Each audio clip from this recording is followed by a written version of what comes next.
Brahma Jaloka Dipati Sahampati Katanjaliya Nadivara Maya Jata Santi Dasata Paraja Kajatika Dese Tudamam Anukampi Mam Pajam.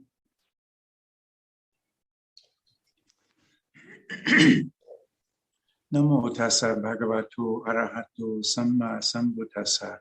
Namo tassa bhagavato arahato samma sambuddhassa. Namo tassa bhagavato arahato samma sambuddhassa. Buddhang dhammang sanghang namasami.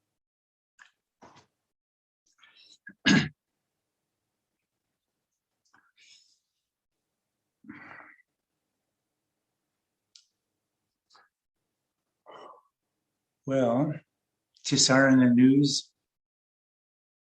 Got to start with Tisarana news. It's green, green, green, green, green. We look out at this wall of fully leafed out trees, and every day is just miraculous, actually. I'm not sure if you know, some of you might know, we've been getting a bear visitation, prompting the perennial and joke that never goes out of style, that it cultivates bear attention. And Lumpur, as you know, has a bird feeder, a much used bird feeder. And the bird feeder, of course, has seed in it. And bears, having a very good sense of smell, get attracted to this. So there's this rather beautiful black bear. I'm not sure if it's fully grown, not quite maybe, but it's not a youngster either by any means. Black bear, very, very healthy looking thing. And so we've taken a few pictures of it feeding from Lumpur's bear feeder, bird feeder. And of course the bear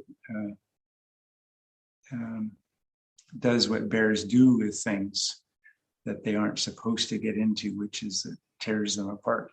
So one of our Anagarikas, I think, is regularly engaged in the activity of fixing the bird feeder. So trouble is, if you make it clear that there's food available, bears aren't easily discouraged, as I've learned over the years too. So yeah, so bears. Actually, this is the first one I've seen. I haven't seen this bear. And by the way, you can smell bears very easily too, because they have quite an odor. They don't seem to mind it, and I haven't seen it, but I've heard it. It came by my kuti the other night, and pictures have been taken. I think Nitya took some or all of the pictures that we have right now of this bear. So actually, Lumpur was in this very room, and someone saw one a few days ago when he was giving a Dhamma talk, and so he rushed over, and there was a great kerfuffle as people oohed and awed at the bear. So it's not quite as exciting, but I took a picture. I've seen some turtles come. I think there might be snapping turtles. They come to my kuti, probably to lay eggs. Whatever they do it very slowly, of course. And so I took a picture of this turtle, about a shell about this big. And it was about to draw its head back into its shell as I got a little bit closer with the camera. But anyway, then it meandered off at some point. Anyway, this place is full of life. Thailand, of course, is a special case, but I've never been in a place in Canada that had so many variety of things that we see regularly. Groundhogs and raccoons and on and on and on. Vultures, they're coming up. Great big birds, sort of a dark brown color. So I don't bring this up just although it does help to get me talking, but I don't bring it up solely for that reason. But we, as I know you've heard Lumpur speak often, we use these natural sights and sounds as part of our practice because it's interesting that things just being what they are can remind the mind of what it is. And so what we talk about, objects of attention, before you know it, the subject of attention comes to the fore. Just standing in front of an old maple that's lost another limb with the big wind we had. I have two big maples close to each other near my kuti, and both of them lost a great big limb the other day, leaving for one of them a single limb going off to the side. And I don't know how long. I'm sure it's a lot older than I am. And I feel a kind of tenderness towards this great tree.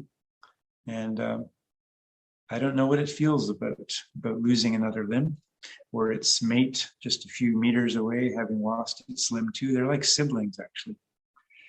Anyway, these sights and sounds and reflections are part of what draw people like us into places like this. But quite another matter actually is, well, I should say we have for the first time since I've been here, in fact, for the first time ever since I've ever been at Tisarna, we have our new guest orientation happening right this very instant. And two of our new guests are with me in this room, along with two Anagarikas and one Bhikkhu. And this is it's a very good way to be introduced into the rhythms and textures and kind of oddities, you might say, the unusual features of coming to monasteries. So that's the purpose of this, so that people that come subsequently for weekends or longer retreats have a sense of what the bowing is for and when to do it, and how the meal is taken and what the chants sound like. And when you've lived this life for a number of years, it's all really normal, really normal. In fact, if you don't bow at a certain time, you kind of shake yourself and, whoa, what was I thinking about there? So, so it's easy to fall into a sense of thinking that it is normal, and at least in this culture, of course, it's rather unusual, not to say abnormal. So this is a very good way to bring people into feeling comfortable, because we all feel that when someone in our midst is really uncertain about where they are, what they're doing, why they're doing it, and so has got thoughts going this way and that, and just to put some of these to rest and dispel some of this agitation is really useful. So that's taking place, and all of the bhikkhus and the stewards and the anagarikas are taking part in this orientation for these folks today and for the weekend. But as you know, or as you will soon find out if you get regular blurbs coming up on your, what do they call these? Mail bursts or email bursts? Is that a term? Anyway, we send out an announcement and you get it in your email and it bursts into your attention. So the Dhamma Hall, the meditation hall at Tisarna Buddhist Monastery is now being built. And many of you, I think, on this Zoom session tonight know very well that it's been planned for years. Setbacks here and there with COVID, with finding the right contractor and settling on design issues with the architect and just a lot of work, most of which I've missed. But here we are, and the forms were set, the foundation is laid, or the footings are set. And the foundation walls, which are, along with the walls for all of the structure, are made from a very eco-friendly and unusual for me, rather high-tech material, which has channels for both for a central core of concrete and rebar, and a large and very generous core for insulation, and then a final core that contains what's the word I'm thinking of? Kind of hard material for, what's the word? Yeah, but what's that inner wall called? That's the mass, right? The mass, isn't that what we call the mass? That's the other side. Sorry, Sir Mado is here, and so I'm conferring with you. But I know this isn't what you come to listen to. It's just that it's filling our attention to quite an extent. The bhikkhus, the whole community, we just can't get enough of watching these skilled workers doing what they do. And the surveyors, and I mean, it's all really fascinating to us, just watching these people do what they do. And it's a real delight, actually, to see this building finally begin to take shape. And it is just beginning right now, but it's a marvel for us on site. And we're just filled, I think, speaking for myself, and I think for all of us, I mean, regularly filled with gratitude and astonishment and so forth for the fact that it's coming into being. And I'm sure there'll be setbacks, material chains, and all of the logistics involved, and costs are going up basically by the week in many cases. So there's a lot to this, but we'll see it through, I think. Lumpur Viradhammo, of course, has been involved with the building of several Dhamma halls, most especially in New Zealand, and so he's used to the ebb and flow of this kind of project. But we're starting with a lot of enthusiasm and a lot of inspiration too, I think. So that was part of our day, and then of course spent part of the day in the workshop building a cabinet. In my case, Lumpur is putting together a bed, and then this afternoon when these gentlemen arrived, I was asked to give a talk on the history of Buddhism, and I had quite a few things to cover in 1 hour. And there was supposed to be a Q&A session in there too, and I don't think we really got to that. But anyway, trying to set the stage for why this place exists. And it kind of reminded me at some point of something that Lumpur Viradhammo sometimes, you may have heard him talk about this. He spent, was it 1 year, 2 years, 1 year maybe, in engineering school way back when he was a young man, many decades ago. And there's one fellow student of his who is the best. He was recognized as the best student among them. And what Lumpur said, he must have, because I think Ajahn Viradhammo has always been a kind of curious kind of fellow, outgoing and engaging in nature. And at some point, he must have asked this fellow, what was his trick to do so well in his studies? And his answer was that he always went back to first principles. That is, in this case, I suppose, having never taken engineering, maybe Sanko will have to chime in at some point. You're given equations, you're given algorithms. This is a principle that you then work with to apply for whatever form of engineering you're engaged in, mathematical principle or whatever. But this fellow always, when he was given some equation of this kind, algorithm or what have you, he would always take it back and as he said, take it from first principles. He wanted to understand how that algorithm, that state of affairs came to be. Why do we rely on this beginning for our work? He wanted to find this out. So that's how he did it. And so he I guess you could say, this is a bit of a pun, but he sort of back engineered the tradition that he was learning from. And this notion of first principles is an interesting one, I think, and kind of kind of where I'm going with my reflections right now is just my day, you might say, or our day here has been spent in a way which leads me to think of first principles.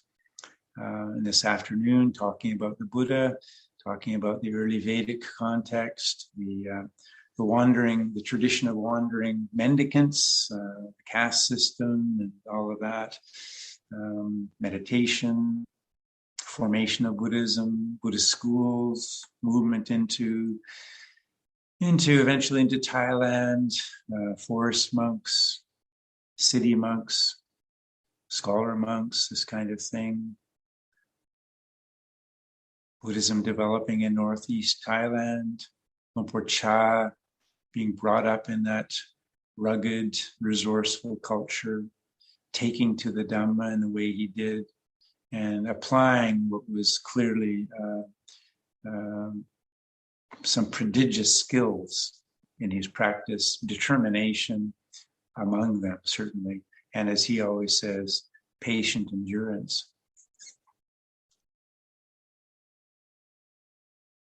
And then Lumpur Sumedho, his first Western disciple, who will be here in less than a month now. Yeah, less than a month. My goodness, Lumpur Sumedho is coming right here. He goes to northeast Thailand, struggles with the language, struggles with the insects, struggles with the food, struggles with everything. But he persists because of his patient endurance and some kind of keening wisdom, innate wisdom in him that draws him continually to the practice, to the monastic form, and in particular to studying with this enigmatic, brilliant man, this little northeast Thai villager who is so wise and so calm and collected, so available.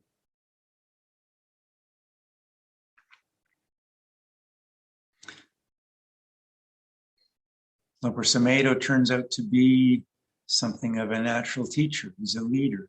People are drawn to him. The Westerners who come to Wat Nam Papong are sort of pointed in his direction so that he can usher them into monastic life.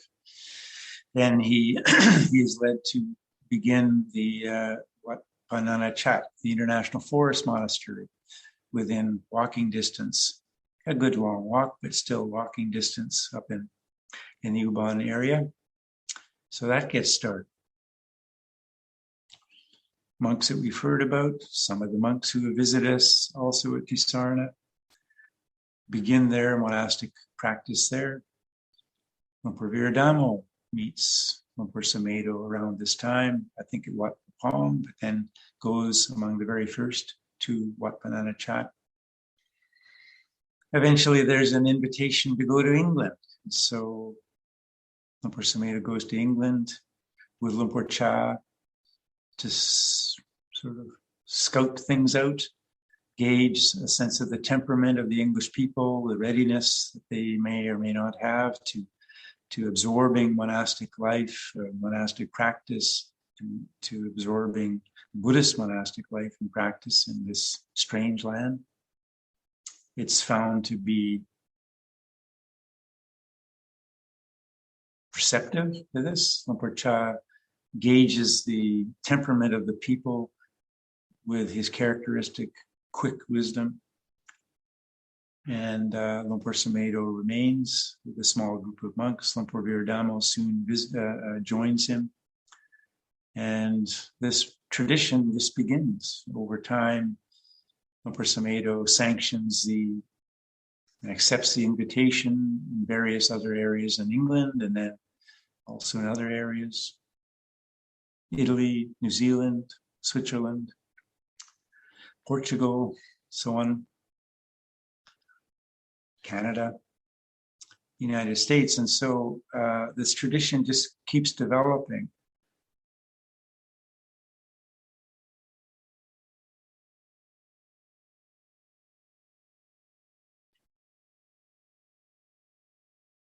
Something in this way of life draws people to it. Not everybody, not masses of people, but some people.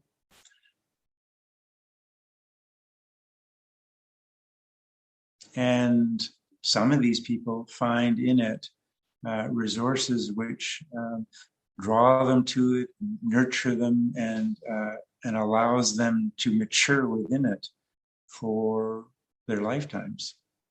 And these people are often very inspiring, actually, their own life stories. I mean, most of us have heard the recollections of Lumpur Samedo, who is, many of us have heard some of these stories several times, and they never get tired because they come from a kind of inexhaustible well. I mean, they're always somehow fresh when he speaks them. But they speak to our willingness to engage in an experience, even where it is not comfortable, because something in us, some kind of incipient wisdom in us, draws us to it again and again, and encourages us to continue, even when, in worldly terms, in view of the expectation maybe of our culture, our parents, or what have you, even when it doesn't really suffice in the language of the world, but yet something in us draws us to it.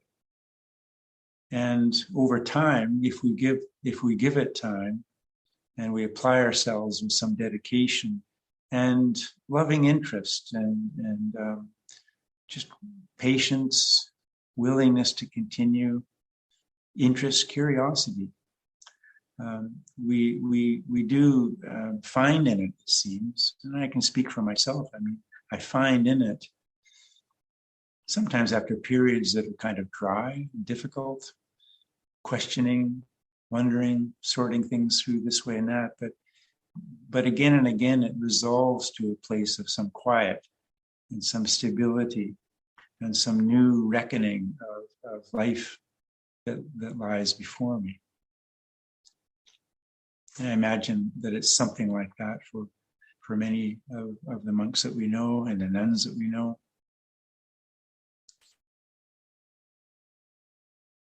And for all of us, I think that place of continuing, that place of patient endurance and willingness to continue, but also finding again the resources of enthusiasm, inspiration,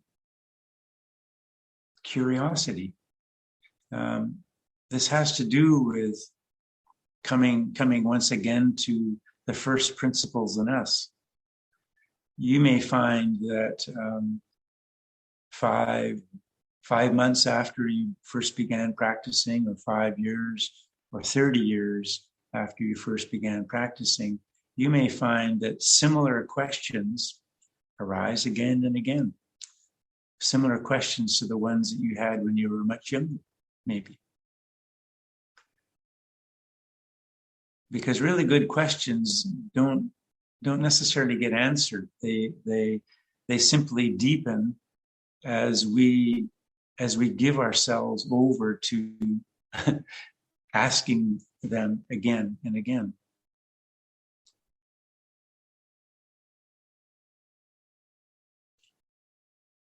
And of course, maybe the questions also change, they refine, they deepen.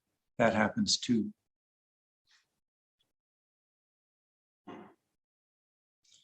So we get involved here in this way of life, this practice.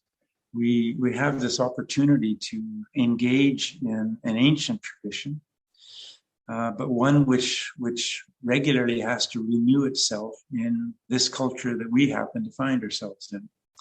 And that renewal doesn't involve a kind of rewriting of all of the principles that we abide by. The Patimokkha rules don't get rewritten every other year or after yet another parliamentary committee is convened and found them wanting here and there.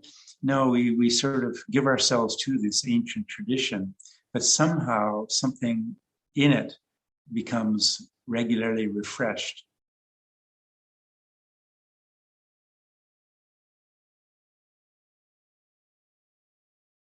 So what are those first principles? Well, in a way, the answer to that, each of you has the answer to that. What is it that you drew? What is it that drew you into the tradition? And another way of looking at that, the first principles are the refuges, the three refuges, for instance, Buddha, Dhamma, Sangha. That would be a way of looking at it. Or anicca, dukkha, anatta. Impermanence, change, unpredictability, uncertainty, suffering, unsatisfactoriness, so forth. Non-selfness, or the lack of some kind of enduring core of a self in the midst of a fluid, dynamic experience. That would be another way of looking at it. Or virtue and calm and wisdom, sila, samadhi, panya, is another way of refreshing and looking at first principles. I may have observed this before, but I'm often kind of interested to just ponder on the fact that the Dhamma has a deep and enduring quality what we say about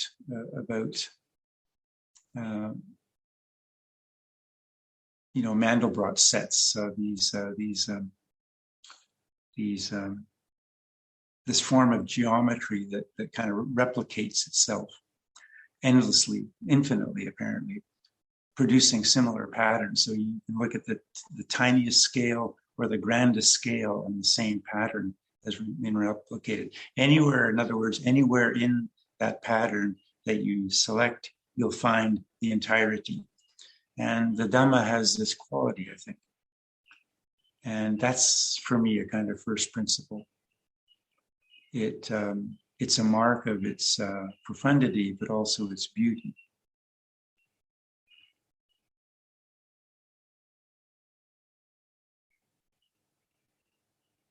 Sometimes we're kind of asked as to what the relevance of this tradition is. Maybe lay people who are, meditators to engage and to discover some calm of mind from time to time, develop loving kindness. This might not be a question that they get asked regularly, but certainly as a monk or a nun, relevance sometimes will arise. And for me, it has to do with the living possibility that what we're engaged in is a reminder, acts as a regular reminder, at least for people who have, ears to hear and eyes to see, that the first principles that we are engaged with, the truths that the Buddha espoused, the integrity, the deep integrity of the practices that he prescribed, that they have enduring relevance to any life. And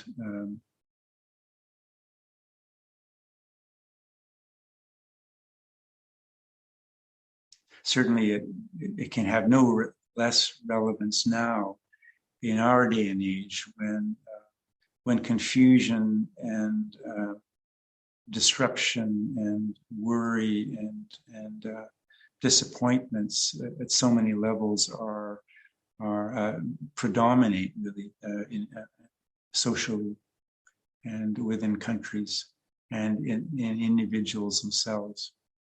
So being offered quietly, because we don't proselytize, but being offered perspectives and practices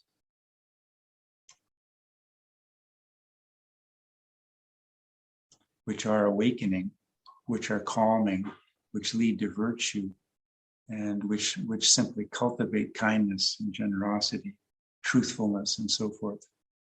But being pointed in this direction and encouraged in that direction by teachings of this kind, I think it just never gets old, It never loses its relevance.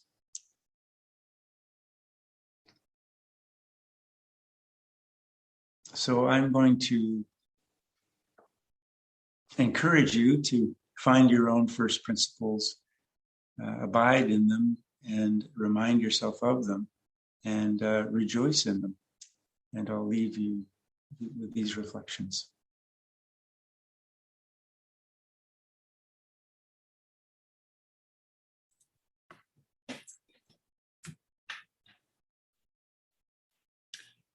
Handamayam Dhammakataya Sadhukaram Dadamase. Sadhu, sadhu, sadhu, anumodame.